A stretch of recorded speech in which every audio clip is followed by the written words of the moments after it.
மேடையில் இருக்கிற அறிஞர் பெருமக்கள், இதுவரைக்கும் நான் இவ்வளோ பெரிய அறிஞர் பெருமக்கள் இருந்த கூட்டத்தில் இருந்ததில்லை. அதுக்காக எழுந்து நின்று கையெழுத்து வாங்கிட்டு உட்காந்து எனக்கு தம்பிக்கிட்ட ரெண்டே வேண்டும். நிறைய பேசினா அது லெங்க்தியாக போகும். திருக்குறள் மாதிரி இருக்கணும் இந்த பேச்சு. இப்போது திருக்குறள் மாதிரி இருக்கணும். முதல்ல சிவா, நீ நெடோழி வாழ்க. உன்னை பெற்ற அப்பா அம்மா புண்ணியம் பண்ணுவாங்க. எங்கள் ஐயா சந்தோஷம் அவர்கள் உலகத்தில் திருவள்ளுவர் சிலையை பல நாடுகளில் எனாமல் நிறுவியிருக்கார். திருக்குறளை 167 நாடுகளுக்கு சிலையை நிறுவி திருவள்ளுவரின் புகழை அப்படி பரப்பிட்டு இருக்காரு. அது அவரை கொண்டாந்து வச்சு என் அருமை சகோதரர் சட்டமன்ற உறுப்பினர் வேல்முருகன், என் அருமை தம்பி பிரபாகரன் சட்டமன்ற உறுப்பினர், என் அருமை சகோதரர் பொன்குமார் நீண்ட நாள் நண்பர், எல்லாரையும் வர வச்சு இந்த அற்புதமான நிகழ்ச்சியை, இது எளிய நிகழ்ச்சின்னு தான் நினச்சி வந்தேன். ஆனால் இப்படிப்பட்ட ஒரு உயரிய நிகழ்ச்சி நான் கண்டதில்லை.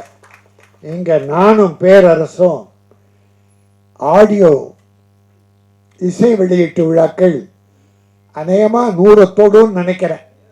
ஏன்னா மாதத்தில் எப்படியோ ஒரு 3 நாளுக்கு வந்துடுறோம். பெரிய ஆட்கள் யாரும் சிறுபட தொழிலுக்கு வர்றதில்லை.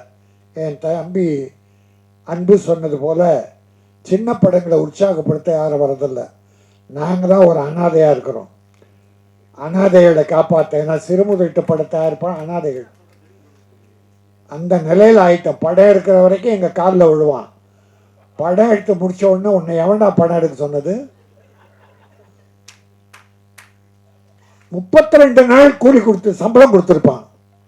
வேலை செய்ததுக்கு தொழிலாளிக்கு 32 நாள் கொடுத்துருப்பான். 33ஆவது நாள் ஒரு நாள் அந்த சம்பளம் இல்லாமல் இருக்கும். அதுக்காக அந்த சாயந்தரம் ப்ரொடியூசர் படுற வேதனை. அதை தாண்டி ரிலீஸ் நேரத்தில் படம் எடுத்துடலாம், ஆனால் ரிலீஸ் பண்ண முடியாது.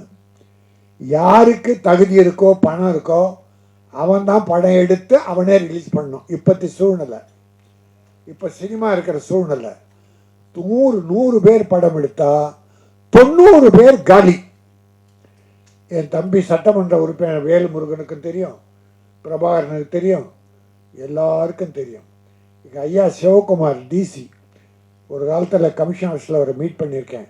அவர் தான் இவருன்னு நினச்சி தான் பேசிகிட்டு இருக்கேன். தாம்பரத்தில் இருந்தீங்கள, ஆஹா, அவர் ஒரு இலக்கியவாதின்றதை நான் பின்னால் தெரிஞ்சுக்கிட்டேன். அன்பில் சிறந்தவர். இந்த இந்த கூட்டத்தில் அதாவது மனம் மகிழ்வது என்போ இயற்கை. ஆனால் ஆத்மா இருக்கிறது, ஆன்மா உள்ள ஆன்மா, ஆன்மாவிலிருந்து மகிழணும்னா அந்த திருக்குறள் விழா தான். இப்படி ஒரு தமிழை உலகத்தில் பரப்ப முடியாது. இப்படி ஒரு திருக்குறளை உலகத்துக்கு எளிமையாக சொல்ல முடியாது. அதுவும் படம் எடுத்து வாயில சொல்லிட்டு போயிடலாம், விளக்கம் சொல்லலாம். ஆனால் படமாக எடுத்து பார்க்கிற போது இளைஞர்களின் பசுமரத்தாணி போல பதியும். ஆக இந்த ஒவ்வொரு காட்சியும், தம்பி ஒரு வேண்டுகோள் எனக்கு, இந்த சால்வை தயவுசெய்து வேல்முருகன் கொஞ்சம் எல்லாரும், பொன்குமார் எல்லாரும் சொல்லுங்க, இந்த சால்வை எடுங்க. இது ராஜஸ்தானில் தயாரிக்கிறாங்க, இது தமிழ்நாடு அல்ல. நம்ம அதுக்கு தான் நான் திருப்பி அவருக்கே போட்டேன். நான் போட்டுக்கிறது இல்லை, நான் ஒவ்வொரு மேடையிலும் வேண்டுகோளை வைக்கிறேன். ஏன்னா நம்ம நெசவாளிகள் இங்கே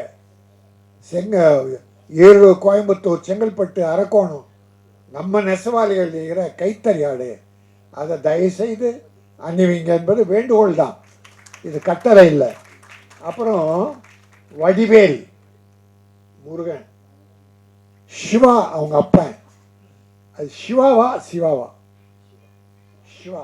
ஏன் அதான் ஏன் சா வச்சா வானான்றான் அந்த சிவன். சிவா திருக்குறள் சொல்றீங்க, சிவான்னு தமிழ்ல வட சொல்லுது. வேண்டும் எனக்கு தெரியாது. இல்லை இல்லை, அது அப்பா சொல்லி அம்மா சொல்லி வச்சா ஓகே. அப்பா அம்மா மீறி எதுவுமே நடக்கூடாது. அப்புறம் சென்டிமெண்ட்டுன்னு இருந்தால் அது வேற.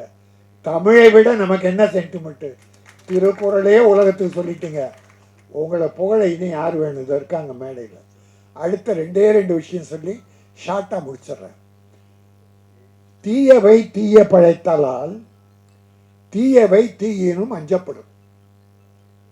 தீயவை தீய பயத்தலால் தீயவை தீயினும் அஞ்சப்படும். தீய காரியங்கள் செய்தால் அது தீயை விட மோசமாக இருக்கும். அஞ்சனமா தீயை விட. அதை விட வள்ளுவன் ஒன்று சொன்ன, அது உள்ள தீயவை தீய பயத்தலால் தீயவை தீயை. இப்போ அந்த என் விரோதி அவன் வீட்டை நான் எரிக்கணும். டேய் க்ளோஸ் ராணி, உன்னை க்ளோஸ் பண்ணிடுறேன், வீட்டை எரிக்கிறேன்டா அப்படின்னு கொளுத்தும் போது எரிச்சா சும்மா எரிச்சிடலாமா? தீக்குச்சி வேணும்ல, தீப்பந்தம் வேணும்ல. அப்போ முதல்ல எது எரியுது? தீப்பந்தம் எரியுது, அப்புறம் தான் அந்த வீடு எரியுது. அப்போ அந்த தீயவை நினைக்கிற இல்லையா, உன் நெஞ்சம் எரிகிறது. முதல்ல உன் நெஞ்சம் அந்த தீயவை நினைக்கிறல்ல, அப்போ நினைக்கிற உள்ளம் எரிகிறது. பிறகுதான் எதிரி எரிகிறான். ஆகவே தான் தீயவை தீயினும் அஞ்சப்படும். நீ உன்னை தீயை அழித்து கொள்ளாதே.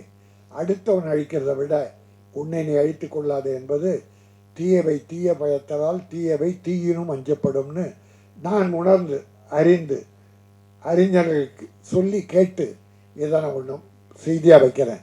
இன்னொன்று தான், கூத்தாட்டு அவை குழாத்து அற்றே பெரும் செல்வம் போக்கும் அது விழுந்தற்று. கூத்தாட்டு அவை குழாத்து. கூத்தாட்டு அவை குழா, கூத்தாடுற இடம் இதை இன்னும் மேடைன்னு வச்சிங்களேன். கூத்தாட்டு அவை குழா, இந்த மேடையில் அவையில் சினிமா பார்க்க வர்றோம், நாடகம் பார்க்க வர்றோம். இப்போ மீட்டிங் ஒவ்வொருத்தராக வர்றோம், வந்து உட்கார்றோம். முடிஞ்ச உடனே மொத்த பேரும் போயிடுறோம். மீட்டிங் முடிஞ்ச உடனே இல்லை சினிமா முடிஞ்ச உடனே மொத்த பேரும் போயிடுறோம். செல்வம் வந்து ஒவ்வொன்றா வருமா? செல்வம் நல்ல நேரம் வரும்போது ஒன்னொன்னா வருமா? பேட் டைமோ ஏதோ ஒரு டைம் வந்தால் மொத்தமாக போயிடுமா? கூத்தாட்டு அவை குழாத்து. எப்படி ஒரு நாடக அரங்கத்தில் மக்கள் ஒருவராக வந்து அமர்ந்து பார்த்துவன் முடிந்தவுடன் மொத்தமாக போகிறார்களோ அதை போல செல்வம் என்பது ஒவ்வொன்றா வந்து சேரும். தமிழே, அடே தமிழே வா, என் அன்பு தம்பியே வா. சேலம் சேலம் பிரியாணி வாழ்க. அதே போல செல்வத்தை நம்பி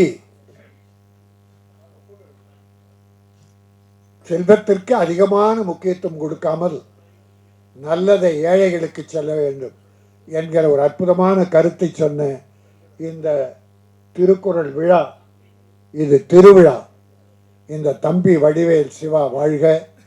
வாழ்த்து வந்திருக்கிற அத்தனை பெரியோர்களும் வாழ்க என்று சொல்லி விடைபெறுகிறேன். நன்றி, வணக்கம்.